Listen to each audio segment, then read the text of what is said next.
जय सद्गुरुदेव, जय पदशरणम। मेरे सद्गुरु की वाणी परम संत महात्मा यशपाल जी महाराज का प्रवृत्ति में निवृत्ति गृहस्थ धर्म का गीता सुधा भाष्य अध्याय 6 श्लोक 40। श्री भगवान उवाच पार्थ नैवेह नामुत्र विनाशस्तस्य विद्यते न हि कल्याण कृतक्षि ध्युर्गतिम तात गच्छति। हे पार्थ, जिसके मन में मोक्ष सुख के विषय में श्रद्धा होती है, भला उसकी मोक्ष के सिवा और कौन सी गति हो सकती है। परंतु ऐसी अवस्था में एक बात होती है, उसे निरंतर अपने आदर्श को प्राप्त करने के लिए विकल होना पड़ता है। उस विकलता में भी ऐसा सुख है जो देवताओं को भी जल्दी नहीं मिलता। वह पुरुष यदि अभ्यास के मार्ग में उसी प्रकार आगे बढ़ता चला जाता जिस प्रकार उसने आरंभ में उस मार्ग पर चलने के लिए पैर उठाया था, तो निश्चय ही आयुष्य सूर्य के अस्त होने से पहले ही और जीवन रूप दिन रहते ही आत्म साक्षात्कार अवश्य ही प्राप्त कर लेता। परंतु उसमें इतना अधिक वेग नहीं होता, इसलिए उसका बीच में ही कुछ रुकना बिल्कुल सहज और स्वाभाविक है। अर्जुन के मन में शंका उठी कि भगवान, अब तो हमारी उम्र बीत गई, कुछ दिनों में हम मर जाएंगे, तो फिर यह साधना किस काम आएगी। भगवान कह रहे हैं, मृत्यु का अर्थ तो है लंबी नींद। रोज काम करके हम 7-8 घंटे सोते हैं। इस नींद से कोई डरता है, बल्कि नींद न आए तो फिक्र पड़ जाती है। जैसे नींद जरूरी है, वैसे ही मौत भी जरूरी है। जैसे नींद से उठकर फिर हम अपना काम प्रारंभ कर देते हैं, वैसे ही मरण के बाद भी पहले की यह सारी साधना हमारे काम आ जाएगी। जो मनुष्य कल्याण मार्ग पर चलता है, उसका जरा भी श्रम व्यर्थ नहीं जाता। जो कुछ अपूर्ण है वह अंत में पूरा होकर रहेगा। Religion is a science of life, and it must explain completely the why and the wherefore of its practices. Lord Krishna therefore supports his statement with the philosophical truth, never for the doer of good, dear son, a woeful end. The one who acts rightly in the present can come to no grief in the future, because the future is but a product of the present, and the good is that which yields but success and joy in the future. A sadhak who slips from yoga never falls to a state inferior to what he has already attained. With a fatherly love, Lord Krishna is assuring Arjuna that one who is striving in the direction of evolution shall never come to suffer any real fall. On the ladder of spiritual growth, each step that is placed forward is an ascent towards the absolute perfection. Om. जय गुरुदेव, जय पदशरण। हे पार्थ, ज्याला मोक्षाच्या अत्यंत जबरदस्त आनंदावर विश्वास आहे, तो मोक्षाशिवाय दुसरा कोणता मार्ग निवडेल। पण अशा अवस्थेत एक गोष्ट घडते, त्याला आपण आदर्श सतत साध्य करण्यासाठी अस्वस्थ राहावे लागते, ती तळमळ हवी। त्या अवस्थेत असे आनंद आहे जे देवांनाही सहजप्रमाणे मिळत नाही। जर त्या व्यक्तीने सुरुवातीला ज्या पद्धतीने त्या मार्गावर चालण्यासाठी पाऊल टाकले होते, त्याच पद्धतीने अभ्यासाच्या मार्गावर पुढे जात राहिले असते, तर त्याला जीवनाचा सूर्यास्त होण्यापूर्वी आणि जीवनाचा दिवस जिवंत असताना निश्चितच आत्मसाक्षात्कार प्राप्त झाला असता। पण त्याला तेवढा वेग नाही, म्हणूनच तो मध्येच थांबणे अगदी सहज आणि स्वाभाविक आहे। अर्जुनाच्या मनात एक शंका निर्माण झाली, प्रभू, आता आपले आयुष्य निघून गेले आहे आणि आपण काही दिवसातच मरणार आहोत, मग या साधनेचा काय उपयोग होईल।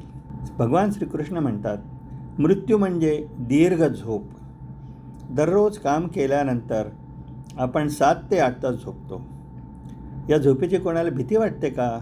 उलट, जर झोप येत नसेल तर काळजी वाटते. ज्याप्रमाणे झोप आवश्यक आहे त्याचप्रमाणे मृत्यू देखील आवश्यक आहे.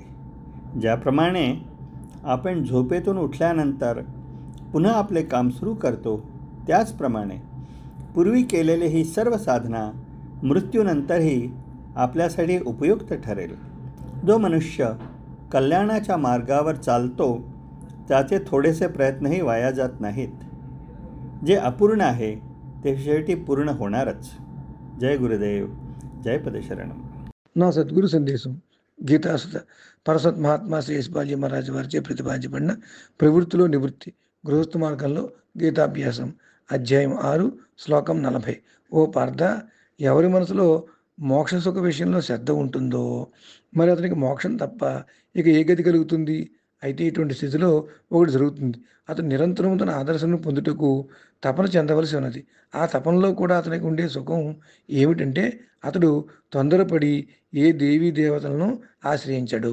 ఆ వ్యక్తి అభ్యాస మార్గంలో ఏ విధంగా అడుగులు వేశాడో అలాగే ముందుకు అడుగులు వేస్తాడు. అందుచేత అతడు నిశ్చయముగా ఆయుష్ అనే సూర్యుడు అస్తమించే లోపే జీవనమనే పగలు ఉన్నప్పుడే తప్పక ఆత్మసాక్షాత్కారం పొందుతాడు. అయితే అతనిలో అంత అధికమైన వేగం లేకపోయినట్టయితే మధ్యలో అతడు ఉండిపోవటం పూర్తిగా సహజము మరియు స్వాభావికము.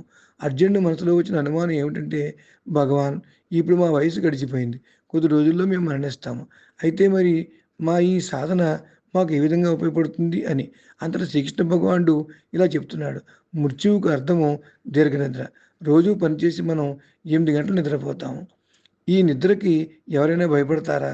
దీనికి భిన్నంగా నిద్ర రాకపోయినట్లయితేనే భయం వేస్తుంది. నిద్ర ఏ విధంగా తప్పదో అవసరమో అదేవిధంగా మరణం కూడా అవసరమే, తప్పదు. నిద్ర నుండి లేచాక మరలా మనం మన పనులు ఏ విధంగా ప్రారంభిస్తామో అదేవిధంగా మరణం తర్వాత కూడా ముందు చేయబడి ఉన్న ఈ సాధన అంతా కూడా మనకు ఉపయోగపడుతుంది. ఏ మానవుడు కళ్యాణ మార్గంపై పయనిస్తాడో అతని శ్రమ ఏమాత్రం కూడా వ్యర్థం కాదు. ఏదైనా అసంపూర్తిగా ఉంటే అది చివరిలో పూర్తవుతుంది. పరమాత్మ నీవే ఉన్నావు, నీ ഇഷ്ടമേ നിറവേറാలి. ജയ് സദ്ഗുരുദേവ്, ജയ് പ്രസരണം. സദ്ഗുരുവിൻ്റെ സന്ദേശം. ഹേ പാർത്ഥ, മോക്ഷത്തിൻ്റെ ആനന്ദത്തിൽ വിശ്വാസമുള്ളവന് മോക്ഷമല്ലാതെ മറ്റെന്താണ് വഴി? അത്തരമൊരു അവസ്ഥയിൽ ഒരു കാര്യം സംഭവിക്കുന്നു. തൻ്റെ ആദർശം കൈവരിക്കാൻ തുടർച്ചയായി അയാൾ കഷ്ടപ്പെടണം, അല്ലെങ്കിൽ വിഷമിക്കണം. ദേവന്മാർക്ക് പോലും എളുപ്പത്തിൽ സാധിക്കാത്ത ആ അവസ്ഥയിൽ അത്രയധികം സന്തോഷമുണ്ട്. ഒരു വ്യക്തി തുടക്കത്തിൽ ആ പാതയിൽ നടക്കാൻ ചുവട് വെച്ചതുപോലെ തന്നെ പരിശീലനത്തിൻ്റെ പാതയിൽ മുന്നോട്ട് പോവുകയാണെങ്കിൽ ജീവിതത്തിൻ്റെ സൂര്യൻ അസ്തമിക്കുന്നതിന് മുൻപ് ജീവിച്ചിരിക്കുമ്പോൾ തന്നെ അയാൾ ആത്മസാക്ഷാത്കാരം നേടും. പക്ഷേ അയാൾക്ക് അത്ര വേഗമില്ല. അതിനാൽ മധ്യത്തിൽ നിർത്തുന്നത് തീർച്ചയായും സ്വാഭാവികമാണ്. അർജുനൻ്റെ മനസ്സിലൊരു സംശയം ഉയർന്നു വന്നു. ഭഗവാനെ, ഇപ്പോൾ നമ്മുടെ ജീവിതം കഴിഞ്ഞു, നമ്മൾ കുറച്ച് ദിവസങ്ങൾക്കുള്ളിൽ മരിക്കും. അപ്പോൾ പിന്നെ ഈ സാധന കൊണ്ട് എന്ത് പ്രയോജനം? ഭഗവാൻ പറയുന്നു, മരണം എന്നാൽ ഒരു നീണ്ട ഉറക്കം എന്നാണ്. എല്ലാ ദിവസവും ജോലി ചെയ്ത ശേഷം നമ്മൾ 7 മുതൽ 8 മണിക്കൂർ വരെ ഉറങ്ങുന്നു. ഈ ഉറക്കത്തെ ആരെങ്കിലും ഭയപ്പെടുന്നുണ്ടോ? വാസ്തവത്തിൽ ഒരാൾക്ക് ഉറക്കം ലഭിച്ചില്ലെങ്കിൽ അയാൾ വിഷമിക്കും. ഉറക്കം ആവശ്യമായിരിക്കുന്നത് പോലെ മരണവും ആവശ്യമാണ്. ഉറക്കത്തിൽ നിന്ന് ഉണർന്നതിന് ശേഷം നമ്മൾ വീണ്ടും നമ്മുടെ ജോലി ആരംഭിക്കുന്നത് പോലെ ഭൂതകാലത്തിൻ്റെ ഈ സാധനയെല്ലാം മരണശേഷവും നമുക്ക് ഉപയോഗപ്രദമാകും. ക്ഷേമത്തിൻ്റെ പാതയിൽ നടക്കുന്ന മനുഷ്യൻ്റെ പരിശ്രമത്തിൻ്റെ ഒരു ഭാഗം പോലും പാഴാകില്ല. അപൂർണമായത് എന്തായാലും അവസാനം പൂർത്തിയാകും. പരമാത്മാവ് നീ തന്നെ, നിൻ്റെ ഇഷ്ടം പൂർണ്ണമാകട്ടെ. जय सद्गुरुदेव, जय पदशरणम. हे पार्थ, जेकर मोन मोक्ष सुखक विषय में श्रद्धा से भरल रहैत अछि, ओकर गति मोक्ष से अतिरिक्त आर की भ सकैत अछि। मुदा एहन अवस्था में ई होइत अछि जे ओहि योगी के अपन आदर्श प्राप्ति हेतु निरंतर बिकल रहऽ पड़ैत अछि। एहि बिकलता में एहन सुख अछि जकर स्वाद देवता सबके सेहो प्राप्त नहीं होइत अछि। जँ ओ पुरुष अभ्यासक मार्ग पर ओहि उत्साह से निरंतर अग्रसर होइत रहैत अछि जाहि उत्साह से ओ पहिल डेग उठौने रहै, त निसंदेह आयुष्य सूर्य अस्त हुआ सब पूर्व ही एहि जीवनक दिन के इजोत रहिते आत्म साक्षात्कार प्राप्त कऽ लैत अछि। मुदा ई वेग मनुष्य में सदा स्थिर नहीं रहैत अछि, तय मार्ग में किंचित थमबाक अवस्था स्वाभाविक थिक। अर्जुन के हृदय में शंका उठल जे हे भगवान, आब तऽ हमर आयु बीत गेल, मृत्यु लग अछि, तऽ फेर ई साधना के कोन काज अछि? तखन भगवान कहैत छथि, मृत्यु मात्र एकटा दीर्घ निद्रा थिक।